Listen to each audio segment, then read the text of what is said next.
questions to ask you. Because I'm having some trouble. No, these are easy answers. Just tell me which of the Mavericks are busting. That's all you have to tell me. You tell me that I'm in business. Okay, here's your answer. Most of them. Wow, how about that? I don't like this 4 or 5 Mavs. Doesn't feel right to me. It doesn't. So I will keep it to 3 or less, unless you want to run back and you have to get creative to try to run back Trey, because it's really hard to justify playing like Trey over Donovan Mitchell. And you obviously can't play Luka with both of them. So it's really tricky. I'm running into some tough stuff with my builds. There's some stuff I really like in the mid tier that I feel like is being is going to get a little bit overlooked. But I'm almost trying to have to play like a certain strategy to get the guys I want in, because I know I'm going to play Şengün. I'm playing one big lineup. I'm going to play Şengün. I'm going to play Luka. And I really want to play Siakam. And I really want to play Chris Middleton. Middleton, huh? So I just looked through, just judging by what's happening with Middleton. And again, it's just like one of those names that I think people will play because he'll like optimizers will find him and stuff. But every game they played in 2 games that were 40-point blowouts, basically. They blew out Boston and they got blown out by Cleveland. Take those games away, and you have, 9 straight games where he would have 6x priced this price tag at 36 or more. He's averaging 44 in that period, or 43, I mean. So I just think it's just like the obvious taking money play. But I also am worried that I have a weird feeling this is going to be the blowout game where Milwaukee just completely dismantles Cleveland. So that also could keep me away from Mitchell and away from Middleton. But then I'm just sort of stuck a little bit with this stuff. And then you've got Jeff Green is now projected as the best play on the slate. Oh, I mean, you got to be kidding me. Well, I just want to point out he played 38 minutes the other night in this situation. He did, and totally barely got there. I mean, not yeah, even. Kind of, yeah. But we also are playing Grant Williams, so why aren't we playing him? Well, that was the other question I was going to ask you. Who's better play? Grant Williams still has to be a better play, no? Wait, we say that one more time? Isn't Grant Williams still a better play than Jeff Green, though? Grant Williams, I mean, not if you look at what Grant Williams has done all year. I don't know. Yeah, he doesn't do too much either, does he? No, I mean, look at it. These are his last games: 10, 8, 15, 27, 3, 25, 0, 0.5, 14, 6, 10. You know what I mean? This is no sure thing of Grant Williams. But if you're going to go for it, kind of think you combine him in. The one who actually feels the safest to get to close to 20 is a weird one, and he's going to be the lowest owned. It might be George Niang. Yeah, talked about him earlier today. Yeah. And it's true that Tate is back and he wasn't there the other night. I don't expect Jeff Green to play 38 minutes, but it would not surprise me if Jeff Green plays 32 or 34. That's a lot of minutes for that price. You could just accidentally get there. Now, I'm not saying he's always going to accidentally get there. I mean, for what it's worth, he's only being projected at 30 minutes, and he's still projected at 21 fantasy points. That's probably upside from that. I mean, yeah, there's upside in the minutes, and there's upside on the rates is also. I mean, for sure. But yeah, so Jabari Smith being announced out late obviously was a big thing, considering he was not. They took him off the injury report this morning, put him back on afterwards, and then he's out. So that's why this stuff is showing up for those people who aren't caught up. I still think that I know he didn't get all the run the other night. I just love Whitmore as a player, probably a reach. But the interesting part is nobody's going to play Dylan Brooks, and I'm not like a Dylan Brooks guy. Hang on 1 second. Hello. Plenty of bus pass. I'm just going to say that. Okay. Plenty of bus pass for DFS. But we should be looking at these other guys rather than the obvious beneficiary like Jeff Green, because these guys all can benefit. So I'm interested in this, and that's what I'm trying to decide. And I've got some. Are you getting we got people saying about off the Gary Trent chalk. I don't think Gary Trent's chalky at all. I think Gary Trent's going to be 8% owned. That's not chalky. 10% maybe. I've got I got some. Yeah. Actually, is this even some? I have I have 10% maybe. Yeah, I think that's probably about the number he'll be on. He's not chalky at all. What about the other Torontos? I kind of want to get to the good players. Yeah, sure. like I just didn't get to them as much in my builds. I like Scotty Barnes. I like everybody looks good. I think my favorite might be Bruce Brown. It's speculative, but I think Scotty Barnes and RJ Barrett would be the two natural ones you would play. Yeah. I like Barnes, but again, it just gets to be a little bit tough. Like I really like Siakam. Okay. Like I think Siakam and Barnes should have a similar projection tonight. That's the way I feel about it.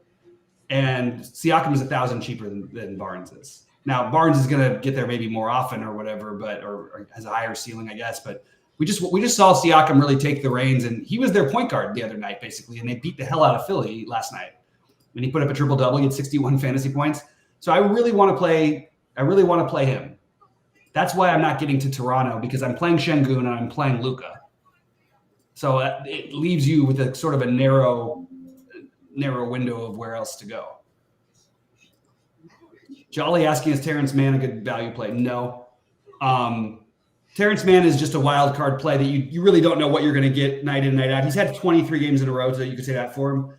They've played him a little bit more down the stretch lately, but that's because they've been ahead. And if they're ahead again, he might get the minutes. I think Terrence Mann is fine. I shouldn't say no.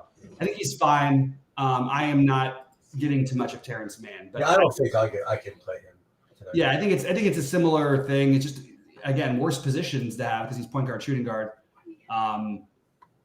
But yeah, you could play Terrence Mann. Look, we're talking about playing Grant Williams and Jeff Green. I'm not going to argue with Terrence Mann. I just personally am not getting to him. What about the bigs in Toronto? By the way, PG, we got to get this PG stuff out of here. Paul George is playing tonight as of right now. They said he's playing. So he's not injured. He just was questionable. Now they've got him as probable. So I don't think people should be overreacting to the Paul George thing. Okay. What were you saying, those sheets? I'm sorry. The Toronto bigs, any interest in them? You mean mild, like the Jonte Porter, like, okay, but it would be nice to know that after his first rotation that he might actually come back in the game. Well, if we knew that for sure, he'd be chalky. So yeah, so I think he's yes, I guess that's the answer then, is that he's a good speculative play. Sure. Yes. What about and the other one with Thad Young and yeah, I'm not getting there, but it's the same type of thing. Thad Young is probably going to have a little more ownership than Porter, but yeah, I think both of those guys are like, I didn't get to them, but I have no issue with again, I don't really love any of these guys. So I'm all for the trying to get different with the weird stuff. I just personally didn't get to them so far. Yeah, I'm just throwing some weird stuff out there. I'm throwing out Chris Boucher out there. Yeah. Just some. Oh, or what about the center we talked about earlier? What about Derek Lively? He's not off the board at all, but no, I know that. I'm just yeah, fine. I don't agree with the way that the projections changed for Dallas with what's his name out. Kyrie.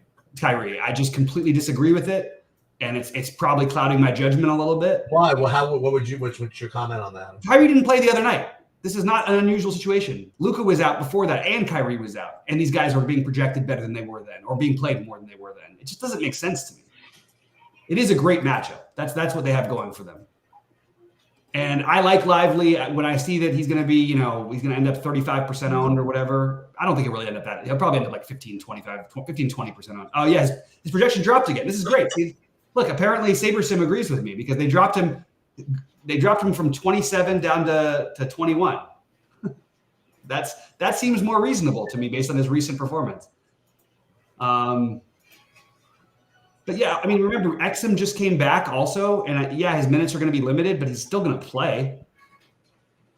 I don't know. It just feels like over the top with the Dallas stuff. So I would cap. For me, I'm capping it at 3. If I played 4, I'd have to have a run back.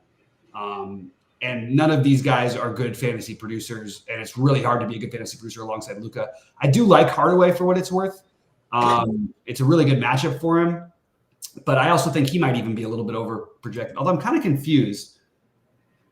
Something must have happened to SaberSim just now because all the projections just like reverted back pretty much. Luka's projection went from 69 to 60. Hardaway's went from 34 to 26.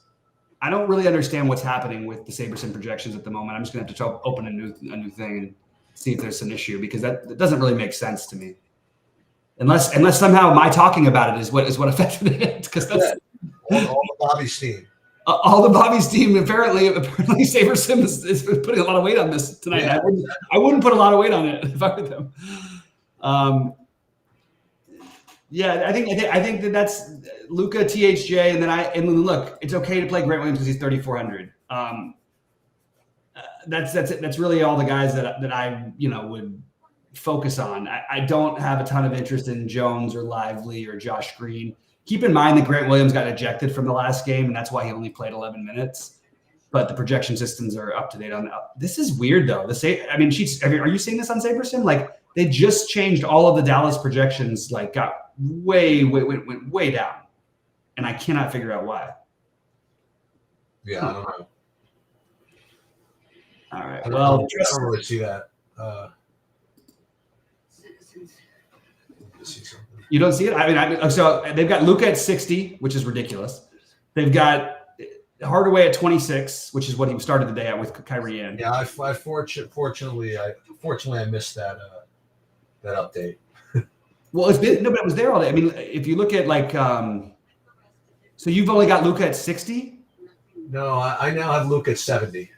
That's what he should be at. Yeah. Yeah. So I'm happy I missed whatever recent update I have. I'm keeping what I have here. Yeah, I like what you have better because that seems more reasonable. I'm keeping 70. You want to know why? Because that's what he's getting. Yeah, that's right. Unless there's a blowout, and even if there's a blowout, he's probably still getting 70. Yeah, unless they get blown out somehow. Yeah. They could. Yeah. Yeah. So look, priority wise, I love the Siakam play that it's going to get overlooked. I'm very, very high on this. I'm very, very high on the Şengün and Luka chalk. I mean, on both. Because of that chalk, though, you might get low ownership on Fred VanVleet, which is the other way you could go if you wanted to fade Şengün. I think that's a really interesting, just a different build. At 7,700 is very, very reasonable. And with those guys as spend ups, I'm going to have to cram some of this value in. And to be honest, I don't like any of it. But Niang, Williams, Jeff Green, Whitmore, some Dylan Brooks, although that's not really super value. That's sort of the guys that I keep ending up landing on. But maybe I'm a little too married to my Chris Middleton play, especially if I think this is the blowout game for. I mean, I bet $100 on the what's it called, the cover, and I think they're favored by 7. But I think I really think Milwaukee's going to just trounce them tonight. That's my take. Yeah, Luka and Şengün. Unfortunately, I think a lot of us will be at the top if Luka and Şengün go off. And I mean, look, Donovan Mitchell is projected for 54 fantasy points. Like, it's a great play if that game stays close. So initially I was going to play Mitchell with Middleton, but I think I kind of have to play Luka now. Yeah, like Luka doesn't even like register on SaberSim in terms of like he would be right at the bottom where he was the number one play of the day. Now he would be like at the bottom of the spend ups. They have Giannis projected ahead of him. No, that's not happening. Yeah, thank you, John. Nice, appreciate that. Who is John? Says in the SaberSim Discord they're working to fix something. So at least I was accurate that there was something going on. I'm happy with what I have here. Yeah. All right. What do we think about Saddiq Bey? So I think Saddiq Bey fits in that same category of like taking a chance, shot on somebody, and it's nice to have a run back in that game. So I kind of like that. I don't think it's the most exciting play in the world. I think there's plenty of ways to bust, but totally fine with Saddiq Bey if you land on him. I'm not trying to go out of my way to get him, but I'm totally fine if I landed on him. I'm guessing you probably get a little bit of Bey in your light builds, no? Well, I'm going to do it right now, let you know. I literally just updated everything. I'll let you guys know exactly what these look like. I imagine that I'm going to end up getting stupid Grant Williams, but let's see. Let's see. And I personally don't really want to play Luka, but I think I have to. What's the reason? No reason. Literally not. I mean, he's going to be like, it's going to be 50% owned, maybe 60 in the big buy-in, and Yeah. If I could find a bus path that made any sort of sense to me, I would understand it. No, it's not a bus path. It's like a lineup build pass. You know what I mean? Like that's a fair argument because it takes you off of these other guys. I don't want to play Grant Williams. I don't want to play Thad Young. I'm looking at some of these prices. Yeah, so maybe you middle it out. Maybe play some of these 5K guys instead. That's what I'm saying. Maybe go back to those Cleveland guys. Yeah. I don't know. I'll probably end up playing Luka after all. But just saying. Well, start with Donovan Mitchell. That makes it hard to play Luka, sort of. Well, yeah, exactly, and that's the issue because you want to play Şengün most likely, but if you forego Şengün and play Mitchell and Luka, that's an interesting way to go as well. But yeah, see, this is what I do. Before I even run a contest, you know what I'm getting? Exactly what I don't want. I'm getting 100% Luka and 96% Jeff Green. Yeah. It's that pairing. Then plus Josh Green and Şengün. And Grant Williams. You know, like this is I mean, not that that's bad or anything like that. Yeah. No, I understand. Let's just see. Levert, Barnes, Schroeder, those kind of characters. What's the spread in the Dallas game? It's probably close, right? It's Dallas by 1.5. Yeah, that's pretty close. Yeah. Like, and I've heard people talk, and I like the idea of the Jalen Johnson play too. I really like the Jalen Johnson in general, but I can't play him over Siakam. I really can't. Siakam is way too cheap. From what they showed last night, the role that he's going to have, I just think that this is a Siakam thing. Although I'm a little wary because he always kills the Sixers for some reason.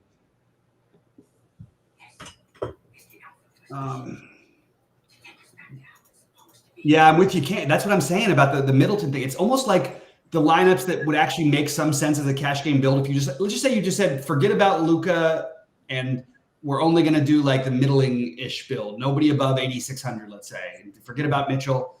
You could build a really nice lineup that way. Maybe that's an interesting way to go tonight. I'm really flirting with both myself, although I know myself, and at the end of the day, I'm just going to click on Luka. Yeah. Do we care if Grant Williams starts or not? Yes. Okay. And that actually is that's actually like legitimately in question. So, well, at least we'll know that one before lock. But yeah, I would imagine Grant Williams will start along with Jones and Green and Luka, but they may start Exum. And it's scary too because Exum and Hardaway are going to play a lot of minutes off the bench. Curry won't play much, if at all. They're playing a pretty tight rotate. That's what it is. That's what it is. It's the rotation. Yeah, I'm gonna play Luka. After all, I'm just gonna do it. We'll see what happens. I don't know, Jimmy, but I don't know what the reason is, but I've noticed that forever. It used to be like the never-ending rule. Always play Kyle Lowry and Siakam whenever they played in Philly, because Kyle Lowry is from Philly and he used to go out for Toronto whenever they'd go there. And Siakam, for whatever reason, always had great games against Embiid. Jeff Green or Grant Williams from MJ Sheets? The question of all questions. Either neither or both. You know, it's funny. That's exactly what I was going to say, but I don't know if that's right. But that's exactly what I was going to say.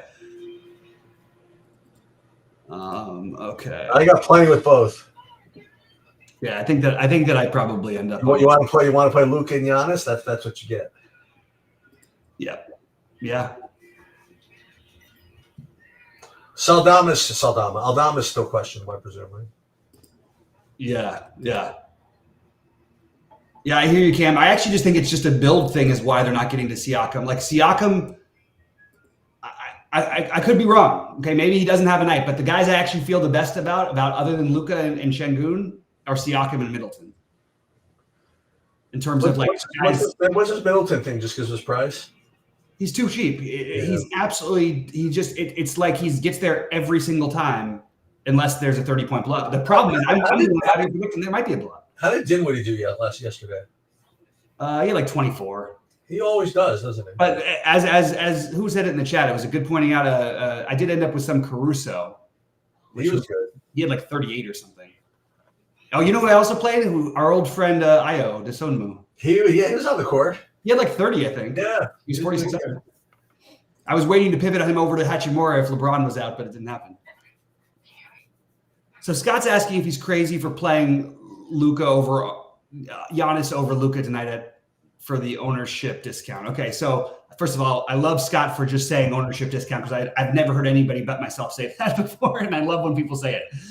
It doesn't even make sense literally, but it's exactly what I say all the time. But yeah, like no, I think Giannis is an interesting play. So if you're playing Giannis in that lineup, if you're not playing Luka, I would be trying to cram in Mitchell and Giannis because I do think that somebody's going to have to keep that game semi-reasonable-ish, and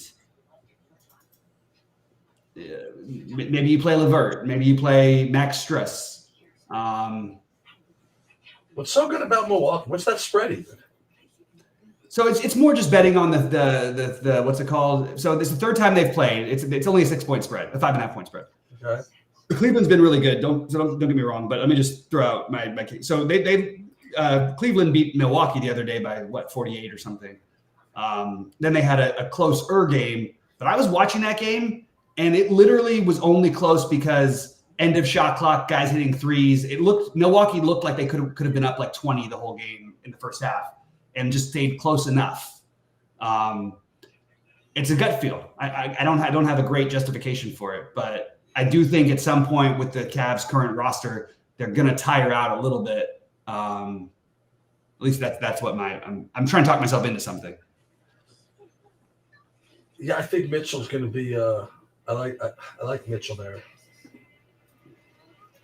So if we're really questioning Zion, that's as Jason Dixon is bringing up in the chat. Zion is a real thing because if Zion doesn't play, and that's the other thing you could do. Brandon Ingram would be my favorite play there. I would love Larry Nance, but as you mentioned, Najee Marshall is only 3,300. It's not a bad guy to take a shot on, but you need Zion to be out. You're probably not going to know that at lock.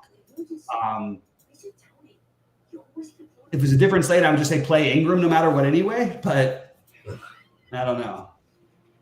Ingram's a really good play anyway. 76 is pretty reasonable.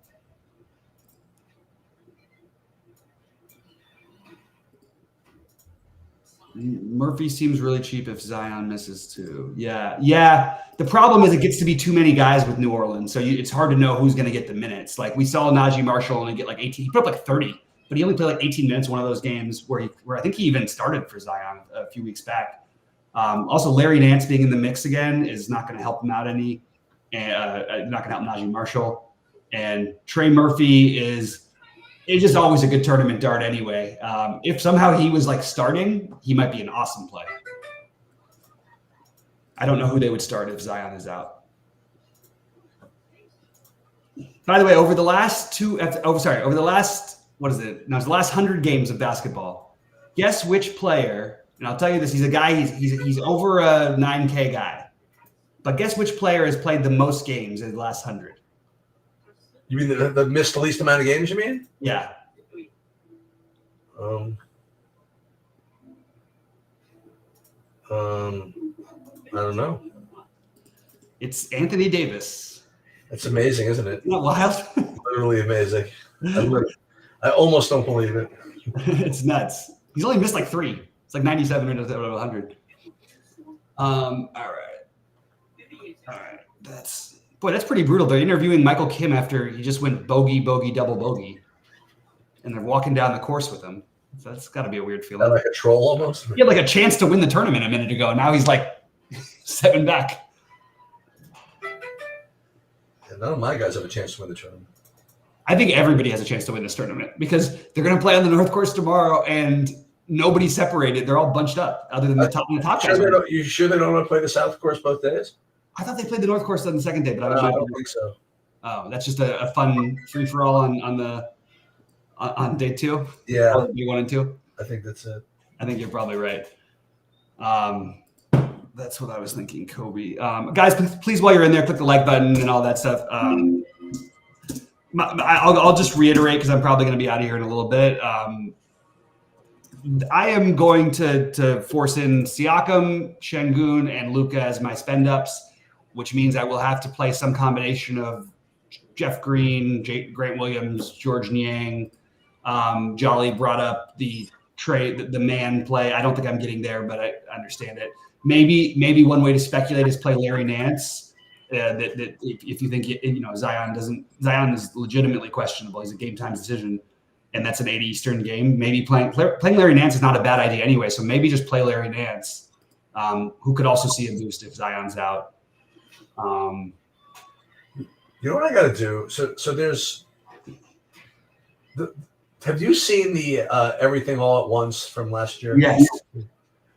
I need to just grind and commit time to it. You know what I mean? It's like a job having to watch it. Yeah, I mean, every once in a while I see if I can pick it up at the and then I literally lose attention for 2 seconds. Then I'm like, wait, what happened? So I got to commit to it. I think I owe it. And listen, it did win Best Picture, so I owe it to commit to it. It's gonna be. It looks rough though. But we'll see. Yeah. I had to watch it in spurts because I thought I was gonna have a seizure. Yeah, it looks It seems like a seizure type of. Like a seizure. I was like, there's got to be people who had heart attacks in this movie in the theater. There's no way it didn't do something. You see any of the stuff that got nominated this year? I don't even know what got nominated, to be honest. Yeah, same thing. I know Oppenheimer got nominated. I know that Barbie got nominated for Best Picture somehow. Barbie got nominated, but neither of the women director or Margot Robbie got nominated. But what's his name got nominated? The other one, the American Fiction, is probably the hipster play of the year, I guess. What was the American Fiction? It was about this black author who kind of. Oh yeah.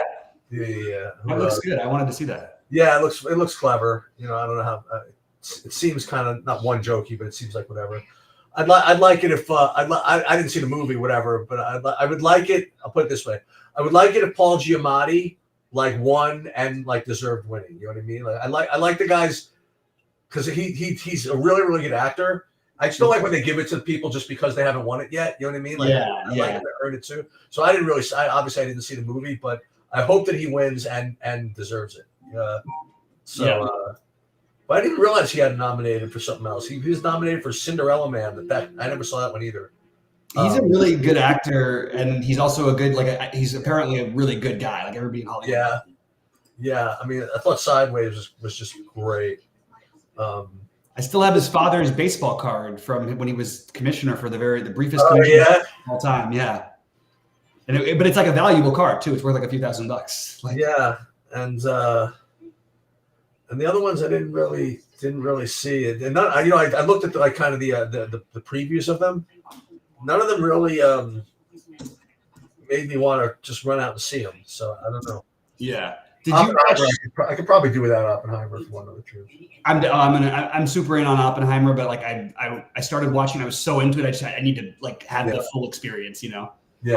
But what I thought I was going to be curious if you liked but I thought Dumb Money was funny, but it was partly because I was so close to the story. I actually Matt and Ashley will both watch it 5 times. I can't. Yeah. I don't know. That's what I'll say.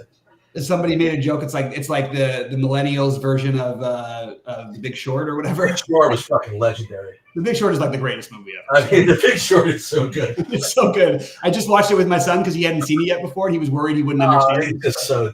We stopped and looked up and explained everything, and he was so into it. It's just so good. Yeah. And what else I'm watching a lot? I've seen American Hustle a couple of times recently too.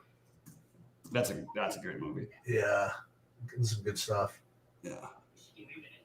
All right. Well, I'm probably gonna have to finish my builds at some point. I think I gave away most of everything I'm doing. Anybody has any direct questions, please pop them in the Discord. It was active today. Exactly what you hope for. Everybody's sort of helping each other out, talking about different ideas. I think it's really, really great when it's like that. Yep. I'm sorry to hear that, John. So for this weekend, just so everybody knows, the LOL has 3 slates tomorrow. They have both LOL, the LPL, LCK, along with the LEC and the LCS. I think that Chan is probably going to get in there for that. No, Saturday football or anything like that. And Sunday, the NFL slate starts at 3. So what we're going to do is we're going to probably go live 2 hours before at 1. and I'll put sheets up for the main slate and for both showdown slates. And if I put NBA up, I'll let everybody know. And no MMA this week. They're on hiatus for a week. They'll be back the following week. And let's where's what's his name, Rody, to say let's get it. Let's get it. Let's have a good weekend. All right. Well, have a good one, Sheets. Good luck, everybody. And we'll see you guys in the Discord. And